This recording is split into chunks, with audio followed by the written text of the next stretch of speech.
Okay. This video is a little different. I just decided to move the camera a little bit. Maybe it'll help.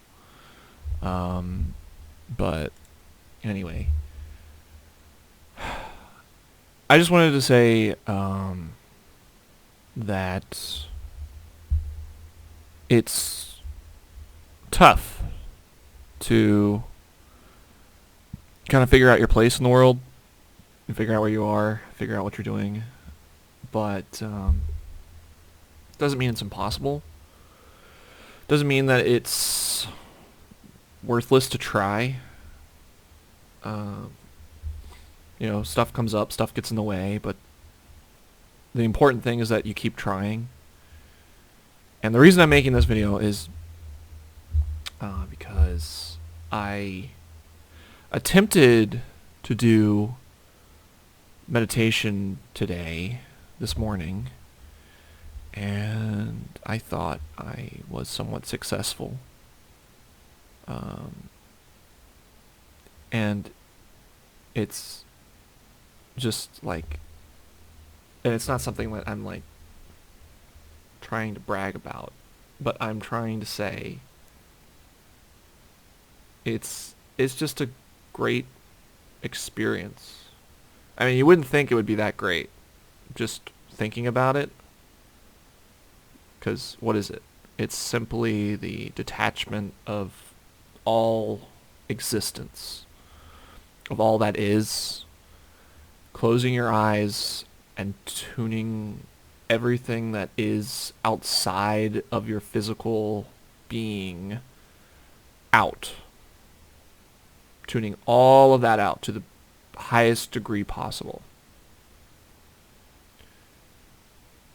And you find when you start doing it that it's like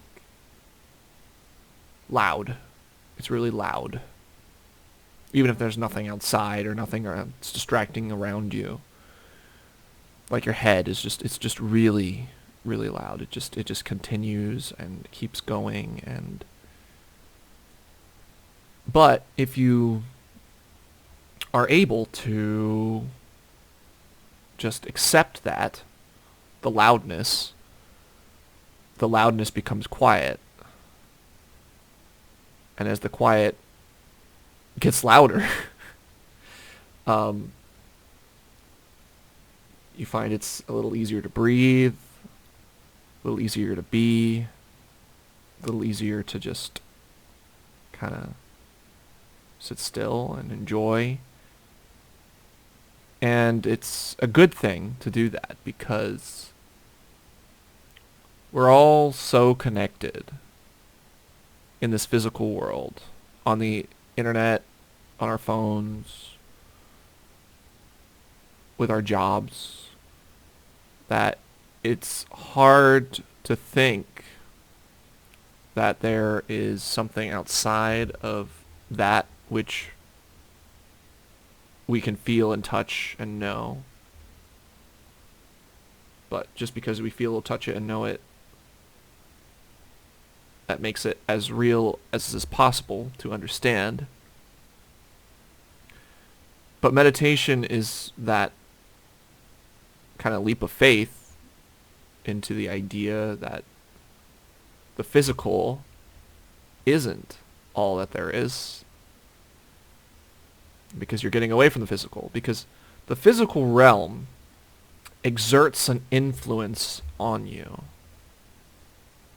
And since, if you believe that we're all spiritual beings and spiritual people that are here for whatever purpose or whatever reason that we have to find for ourselves, then it makes sense that the realm that we exist upon or exist in has this great influence and great force on our lives. And it makes it so it's hard, maybe even almost impossible, to forget that it is here. But what you find, I think, within meditation, is it's like this isn't necessary, or that isn't necessary, or what am I doing here? What could I actually be doing with this? What's my potential? You know? And I think that's really important. We set our potential at what someone will pay us, at what some outside force says is our worth. But just because it's outside of us doesn't make it the ultimate authority to determine what our worth is as a human being. In fact, I think most people would be scared to probably realize and recognize that the greatest power and the greatest possible value that could be gained is from valuing yourself highly. And not in an egoic sense, right?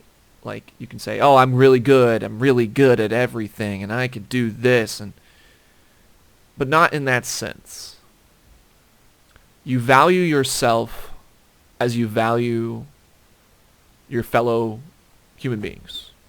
You value yourself as you value the people that are around you and that you surround yourself with. And I, for a long time, went through this journey of life, thinking that my life had whatever value was ascribed to me by some outside entity or some outside force. And the world is so good at making you believe that is the only thing that is of value, is that outside forces determine what you are. And not enough people understand that the value that you give yourself is the potential that you can reach. And I say all this because, like, just doing the small amount of meditation, I think it was meditation. I mean, maybe it wasn't, but doing the small amount that I did this morning of just sitting and trying to just not... I was lucky because I didn't have much work. I didn't have to go in early. I didn't have to do anything. And I felt like the universe was kind of just like giving me this opportunity. And I took it. I took advantage of it. I used it. I became that moment to just be rather than try and fulfill some need. Like, of course, you wake up in the morning and it's like, I want to eat. I'd like coffee. Why isn't there someone next to me that I can make love to? I just, why isn't there, why don't I have a bigger house? I want 2.5 bathrooms and 3 kids. And all these things that enter your mind. It's like, I want, I need, da-da-da-da. And I just got out of bed and I was just like... I checked my phone. But I checked my electronic devices. But I'm going to not do that in the morning. I'm going to try and not do that. It's such a good practice to not start your day with that in your life. So you do that, and then I just went and I sat down and I went for it, so to speak, which I guess is kind of a leap of faith when you think about it that way. And I think that's really an important concept. Meditation is like faith. Like, there's nothing that is supposed to happen. Nothing is supposed to happen at all. Absolutely nothing. But if, like, it's not going in believing that something is going to happen. It's going in just being like, I am just what is, to put it somewhat existentially. And, you know, putting it like that is so interesting and so,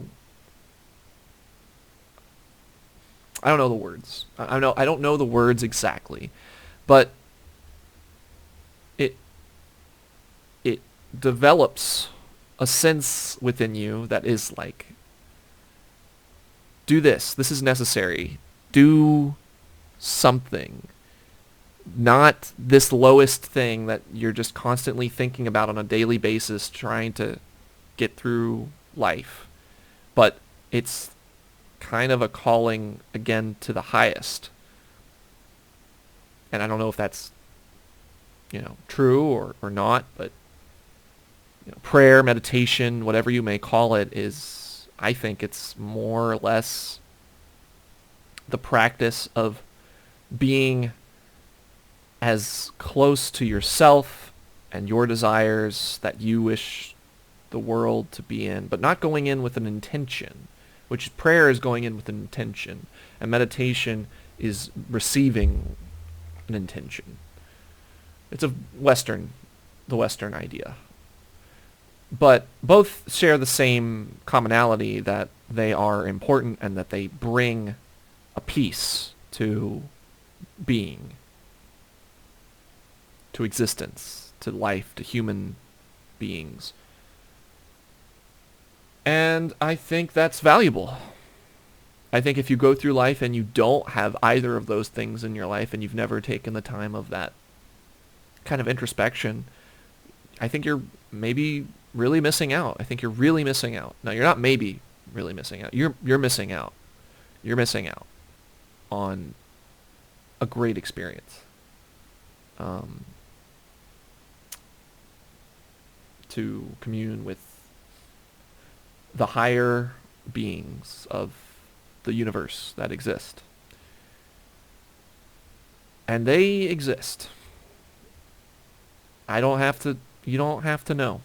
Again, it doesn't have to be of this plane, of this physicality. I don't have to see it in my room for me to know that there is a thing, a being, a presence of justice and harmony that exists. I don't need to know it, because I know it. And anyway, this was just a quick video I wanted to make just to kind of get into like the idea of meditation and the idea of it's important to have this self-reflection, because I had so many things come up that I was just like, I don't need this. I can go through this. I don't need that. I can get rid of that. What could I be working on here? I should do this. And my thought, and then I went and I did a stream, and I was just like, this is working me. This is what I want to do. This is what I want to do, and this is what I'm being told to do. So it wasn't from an egoic place. It was just like an urging, I guess, of some being, or not a being, but a presence. Hard to explain. But silence begets creativity. You wouldn't think that. You would think chaos and noise is creative. Not on its own, though. In the same way that death is regenerative of life, so is silence generative of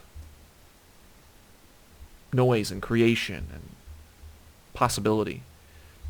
So, anyway, I just want to put that out there. I just want you guys who watch this video, who watch this, to understand and to know that you can do it.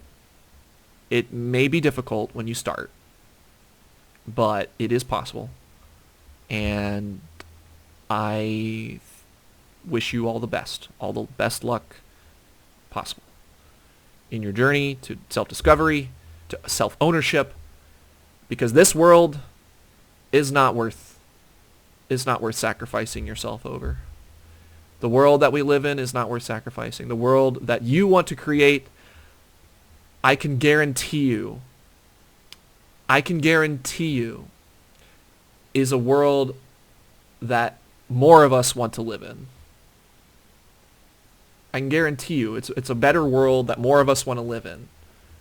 The world that you want to create, if you've authentically been with yourself and you're not acting from an egoic place, because that's the same plane where we all exist, where we all come from. So take that to heart. Use it. Don't use it. Do whatever you like with the information I've just given to you. I appreciate you watching. Thank you for being here. It's a late night upload, but I'm still going to put it up anyway because, man, I just felt the urge to do this today after I'd finished my tour and I got home and I was like, I need to talk about this because it changed my day. It changed my outlook on my day. But anyway, I want to end this because it's getting long. Thank you for watching. Semper, Sursum, Excelsior. And take care, everyone. Onwards and outwards.